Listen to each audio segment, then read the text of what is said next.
সামাজিক যোগাযোগ মাধ্যমে এখন ভাইরালের জোয়ারে ভেসে যাচ্ছে হেলিকপ্টার মিলন উপাধি।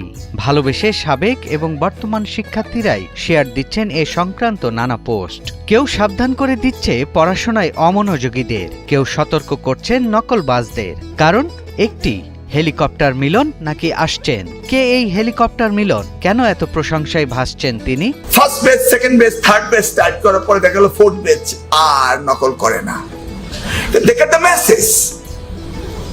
আমি যাকে লাস্ট ইয়ারে দেখলাম সে তখন ছিল ক্লাস 6-এ, সে 6-এ শুনেছে নকল হবে না, আর 5th ইয়ারে তো বলেছিলাম 40-এ করে আসলাম।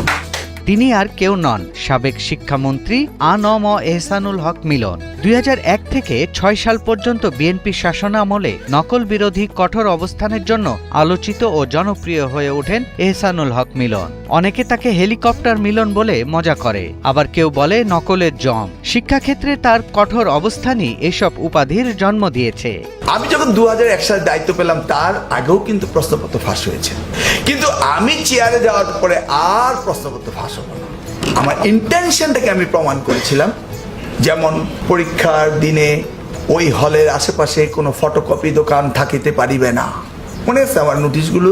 ওই সময় যারা ম্যাট্রিক পরীক্ষা দিয়েছে, ইন্টারমিডিয়েট পরীক্ষা দিয়েছে, হ্যাঁ, এগুলি আমি সার্কুলার পাঠিয়ে দিতাম। ত্রয়োদশ জাতীয় নির্বাচনে চাঁদপুর 1 আসনে তিনি নির্বাচিত হয়েছেন। আবারও ঘুরে বেড়াচ্ছে দেশের রাজনৈতিক অঙ্গনে তার নাম। সম্ভাব্য নতুন সরকার গঠনের প্রাক্কালে শিক্ষা মন্ত্রণালয়ের দায়িত্বে তাকে দেখা যেতে পারে, এমন গুঞ্জন জোরালো হচ্ছে।